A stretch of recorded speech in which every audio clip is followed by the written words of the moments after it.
Hai guys, ketemu lagi di aplikasi buatan IM untuk botai analisis. Kemarin kita udah coba untuk buat MOC worksheet ya, MOC sistem kita. Kemudian PSIMS tools untuk self assessment. Saat ini kita coba untuk bikin botai analisis yang simple dan applicable dengan digunakan di Pertagas. Ini kita menggunakan bahasa pemrograman PHP, makanya jangan di PHP dulu ya, bahasa pemrogramannya PHP. Kemudian dengan server kita menggunakan IIS di Windows, kemudian kita menggunakan Docker sebagai interface ke PDF ya, dengan DOM PDF. Kemudian kita menggunakan juga GraceQL ya, untuk database yang kemarin udah kita bikin ya, botai, MOC system, PSIM, ketika MOC dan Soltakin. Nih ada Soltakin. Semua database nih kita masukkan di sini ya. Jadi kita bisa backup kalau memang mau kita aplikasikan di server milik ICT. Oke, kita mulai di halaman pertama. Ini ada login. Ya karena belum ada user ya, saya coba untuk menggunakan login admin. Oke, kita masuk login admin. Yang pertama adalah dashboard. Sebelum saya menjelaskan dashboard ini, kita bersamakan persepsi terkait botai. Jadi botai itu adalah metode analisis ya. Kalau kita lihat di sini, apa sih botai itu? Botai adalah metode analisis. Ini pendekatannya adalah fault tree. Jadi kita lihat penyebab kegagalan dari sisi kiri, kemudian event tree ini adalah kegagalan pendekatan konsekuensi dari kegagalannya. Sebenarnya struktur botai ini kenapa dinamain botai bukan botai ya, botai ini tengah adalah top event. Top eventnya ya banyak lah, misalnya ini kayak di sini contoh adalah loss containment. Kemudian sisi kirinya adalah threat atau penyebabnya, kalau kita bilangnya sebelah kanan adalah konsekuensinya. Intinya sih sebenarnya botai itu menjalankan bagaimana suatu bahaya bisa terjadi dan bagaimana mencegah serta memitigasi secara sistematis ya. Sebenarnya mengapa kita butuh botai? Botai digunakan karena ada beberapa keunggulannya dibanding HAZOP atau FMEA. Itu terlalu tebal banget gitu loh kalau kita pakai HAZOP gitu kan. Dan ini kalau proyek-proyek besar ya kita mungkin menggunakan HAZOP lah atau FMEA.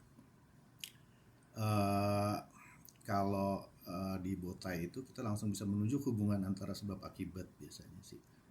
Sehingga mudah dipahami oleh operator, sehingga manajemen lebih gampang baca ini. Kemudian fokus pada barrier. Botai ini sangat kuat dalam mengidentifikasi preventif barrier, kemudian memitigasi barriernya gitu loh. Cocok biasanya untuk di proses safety sih, di operasi gitu. Karena bisa dimodelkan kejadian seperti misalnya tadi itu top eventnya apa, kejadian apa gitu kan. Nah ini sebenarnya ini juga mendukung audit ya, untuk compliance, memastikan bahwa barrier tersedia dan fungsinya mendukung standar seperti major hajat manajemen ya, major hajat MAH ya. Kemudian secara asset integrity juga dan safety case gitu. Oke, kita mulai saja. Pertama ini di dashboard. Dashboard kita punya tampilan dashboard seperti ini ya. Ini. Sorry. Sebelum itu kita jelaskan dulu terkait risk metric ya. Ini risk metric yang kita punya di Pertagas. Risk metric ini adalah alat untuk menilai tingkat risiko dengan menggali dampak dan probabilitas gitu. Cara bacanya mungkin sebagian besar udah pada tahu ya. Ini ada sumbu vertikal, kemudian ini ada sumbu horizontal gitu kan. Pada sumbu vertikal ini adalah dampak dari misalnya dari level 1 ini ada insignificant, minor, moderate, significant, catastrophic. Nah ini seberapa parah sih konsekuensi jika risiko terjadi gitu. Sementara subuh horizontal adalah probabilitas.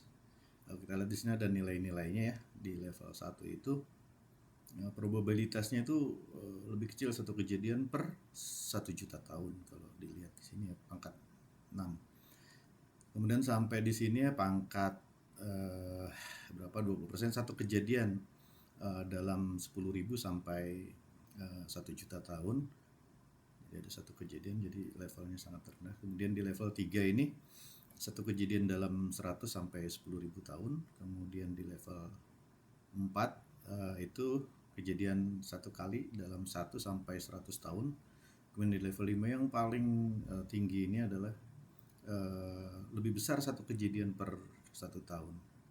Ini perlu kita mengerti juga terkait dengan risk metric ini. Nah, kalau dikombinasikan, kalau kita lihat di warna-warna ini ya, kalau kita lihat bahwa kombinasi misalnya kombinasi antara 1 dan 3 ya, kalau kita lihat di sini. Misalnya hijau itu kita anggap sebagai rendah gitu. Resikonya rendah. Kemudian yang hijau yang nomor berapa nih? Nomor 4 ya.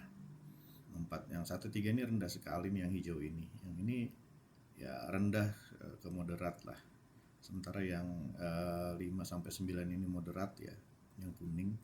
Kemudian yang 10 sampai 12 ini 10 12 nih 10 12 itu moderat ke tinggi. Kemudian yang merah itu pastinya tinggi gitu. Nah, itu untuk risk metric. Dan ya kita balik lagi ke dashboard. Nah, dashboard ini menampilkan jumlah botai analisis yang sudah kita lakukan, kemudian ada total trade-nya, total consequence, total barrier gitu. Kenapa ini sangat mudah? Ini saya ambil satu contoh lah, ini ada list botai yang sudah saya bikin ya. Ini contohnya adalah pressurized oil tank level ini. Nah, ini kita bisa edit ya, isinya apa aja sih?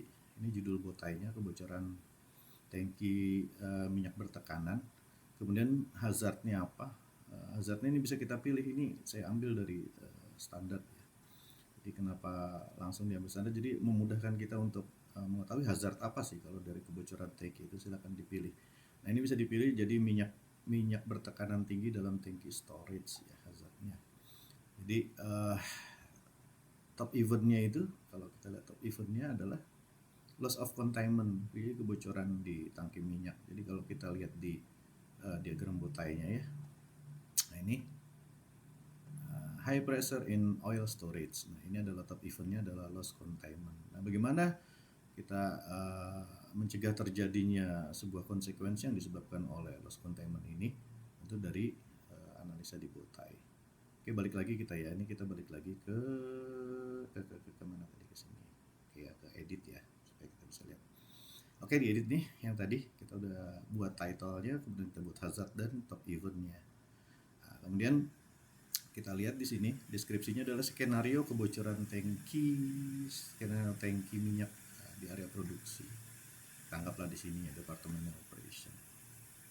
Nah, kalau kita lihat inherent risk-nya, jadi inherent risk-nya itu ya ketika terjadi kebocoran itu yang tadi kita lihat ya, sebelum dia di residual risk ya, sebelum ada barrier atau mitigasi dan prevent-nya itu dia high, skornya 20. Kemudian setelah ada residual risk, ini target kita di 8 atau moderat lah, paling tidak seperti itu. Nah, ini kita susun lah terkait dengan preventive trade dan barrier yang akan kita pasang supaya konsekuensinya tidak terlalu besar atau konsekuensinya turun, yang tadinya high kemudian menjadi moderat. Nah, kalau kita lihat ya trade-nya apa. Jadi biasanya yang kita khawatirkan itu adalah di sisi korosi di tangki gitu kan. Nah, sisi korosi di tangki ini apa aja sih barrier yang harus kita siapkan? Ya, pertama itu tentu tank wall thickness inspection setiap 6 bulan gitu kan. Ininya siapa PIC-nya ya, engineering ya. PIC-nya pasti engineering, tipenya engineering. Kemudian ada install anti corrosion coating, ya ini juga di engineering. Jadi ini bisa kita tambahkan, ini ada apa lagi gitu kan. Misalnya tentang tangki lah di sini ya. Apa sih? corrosion tank wall. Oke, nah terlalu lama lah kita nyari ya. Oke, kemudian di sini pressure relief valve failure. Nah ini yang kita takutkan ya di tangki ya. Biasanya kalau di tangki itu namanya breather valve gitu. Jadi kalau misalnya dia tangki itu over pressure, breather valve itu akan ngelepas gitu kan. Nah ini kalau breather valve atau relief valve ini biasanya annual pressure barrier-nya itu adalah prevent barrier-nya itu adalah annual pressure relief valve calibration. Ini penting banget gitu loh. Nah ini tipenya tadi engineering ya. Kalau kita lihat di sini, kalau kita klik ini annual, sini ada pilihannya ya. Apa ini? Susah nyarinya nih. Saya terlalu banyak bikin ininya karena ngambil dari standar ya. Ini ada annual relief valve calibration ya. Ini nanti ngambil dari sini, kemudian nanti muncul di sini ya barriernya, kemudian tipenya ini engineering. Kalau dia sifatnya adalah calibration dan lain-lain itu secara engineering ya, bisa secara administratif atau PPE atau prosedural atau emergency response ya. Kalau secara efektifnya paling strong dia kalau kita melakukan itu. Jadi PIC-nya namanya siapa gitu kan. Nah di sini kita punya dua treat yang sifatnya strong ya, artinya dia sangat baik lah untuk kita jadikan sebagai barrier. Kemudian yang treat yang kedua tentang operator error gitu kan. Operator error when loading ini biasanya juga sering kejadian. Kemudian preventive barrier-nya ya tentu SOP ya. Tadi ada SOP di checklist ini ya. SOP. Oke, ini ada PM tadi ya, terus. Nah ini PSP tes annual tadi ada ya. Nah ini prosedural valid SOP gitu ya. Oke, ini udah ada ya. Ini yang sifatnya barrier yang kedua, treat yang kedua kita itu operator error. Itu nanti kalau kita lihat di sini ya, barrier yang kita bisa siapkan itu SOP, loading checklist, dan checklist ya ini sifatnya kan administratif ya. Kalau kita misalnya terkait SOP itu, operator training ini juga sifatnya administratif. Nah, ini kita buat 2-3 treat aja ya, terkait dengan corrosion of the tank walls, kemudian dengan pressure relief valve dan operator error nitrate-nya. Kemudian yang teridentifikasi ya, treat yang teridentifikasi. Kemudian preventive barrier-nya tadi ada 1-2, untuk corrosion itu ada 2, untuk preventive barrier juga ada 2, kemudian untuk operator error when loading itu ada 2 juga, dengan berbeda tipe ya. Oke. Kemudian kalau kita lihat di sini konsekuensi dan mitigasinya ya. Kalau kita lihat tadi konsekuensinya adalah ini top eventnya ini. Nah kalau kita lihat di sini ya, konsekuensi yang kita punya. Kalau kita lihat di sini, nah kita harus memitigasi nih konsekuensinya. Itu mitigasinya itu mitigasi barriernya satu, automatic gas and fire detection system gitu. Kemudian fixed foam suppression system. Kemudian secondary containment yang konsekuensinya ini terkait dengan tank area fire ya. Ini kan banyak kejadian di kemarin itu ada kejadian juga kan kita di area CSI ya terkait dengan petir, tapi itu mah ya. Tapi pasti akan bisa kita pelajari juga dari botsa ini. Nah ini memitigasi ketika ada tank area fire ya tentu automatic gas and fire detection. Biasanya ada pasang flame detector ya sebelum terjadi. Kemudian levelnya juga kita perlu pasang gitu kan. Nah, fixed foam suppression system ini juga penting. Jadi mitigasinya adalah ini juga bisa dipilih dari sini ya nanti. Terus tipenya adalah pasti tipenya engineering ya, karena sifatnya bukan dokumen atau administratif. Kemudian konsekuensi keduanya itu adalah environment pollution. Biasanya kalau misalnya tangki itu bocor ya polusi lah pastinya. Nah, barriernya apa? Secondary containment, biasanya ada ban wall ya di tangki gitu kan. Kemudian kita bangun ban wall, kemudian emergency response plan ini adalah medium ya. Kalau kita lihat kalau ini pasti strong ya, karena ini barrier yang paling kuat lah gitu kan untuk bisa memitigasi dari kejadian konsekuensi tank area fire atau environment pollution. Kemudian di konsekuensi environment pollution itu ada emergency response plan of spill. Nah, biasanya kita punya emergency response plan, ada oil spill combat lah ya istilahnya ya. Ini biasanya ini secara administratif aja ya. Konsekuensi yang ketiga ini ada worker injury. Worker injury ini kalau kita lihat severity-nya ya, ini severity konsekuensi tank area fire itu severity-nya 5 gitu kan, tinggi. Environment pollution 4 gitu kan. Terus worker injury 4. Nah, ini langsung dinilai sendiri gitu kan. Berdasarkan aplikasi yang kita bikin ini. Nanti kita bisa setting di situ ya. Kemudian untuk konsekuensi yang tadi worker injury ini ada standar PPE, evacuation training. Nah, ini PPE juga ya. Ini sifatnya tipenya adalah PPE sini ya. Kemudian medical response team on site. Nah, ini kalau udah ada konsekuensi ini ya kita harus siapkan ini gitu. Oke. Nah, ini udah kita jadi ya. Ini kita save. Nah, kalau udah kita save semua, nah kita lihat view diagramnya. Oke. Kalau kita lihat di sini ya. Ini dari reportnya.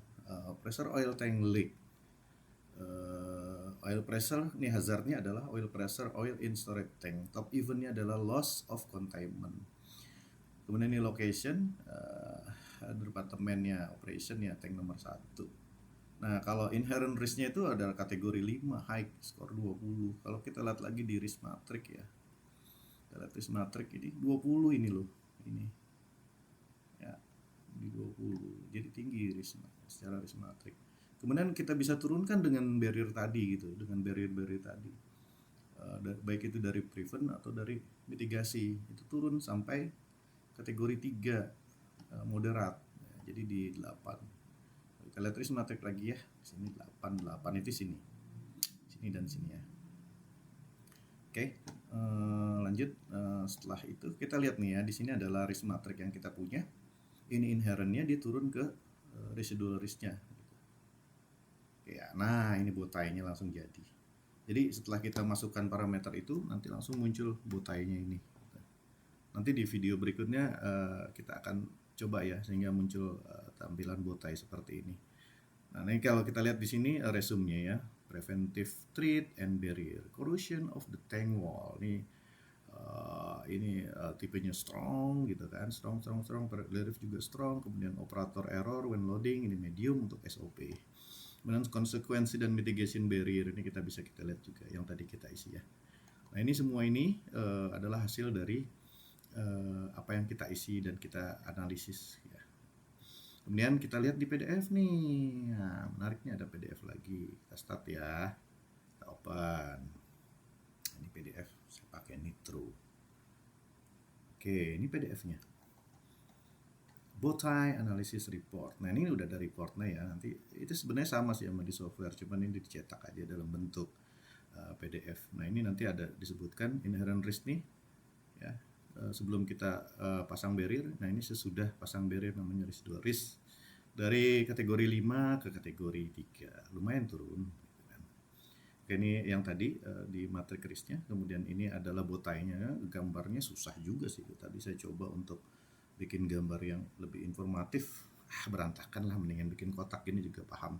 Tengah-tengah itu adalah loss containment sebagai top eventnya, kemudian ini hazardnya, kanan kiri adalah ancaman atau threat, dan ini barrier preventifnya, kemudian barrier mitigatif dan konsekuensi. Oke, ini adalah detailnya yang tadi sama aja sebenarnya ya, cuman ini kan kita PDF kan gitu loh. Oke, setelah itu kita lihat menu-menunya apa aja. Ini list of bowtie. Ini yang sudah kita bikin. Kemudian ini adalah apa ya? Ini apa sih, risk matrix lah ya. Risk matrix ini ini adalah reports analitiknya yang udah kita lakukan ya. Ini ada reportnya di sini. Jadi nanti kalau ada beberapa area bikin bowtie, kita bisa analisa di sini. Mungkin itu aja dulu, terlalu lama, capek juga, habis kerja, cari uang, betulin RTU, panas-panasan, nyolder, dan lain-lain. Oke, semoga bermanfaat. Ini jauh lebih mudah. Nah, nanti kita akan coba di untuk cara pengisian yang lebih detail. Oke, terima kasih. Bye bye. Assalamualaikum.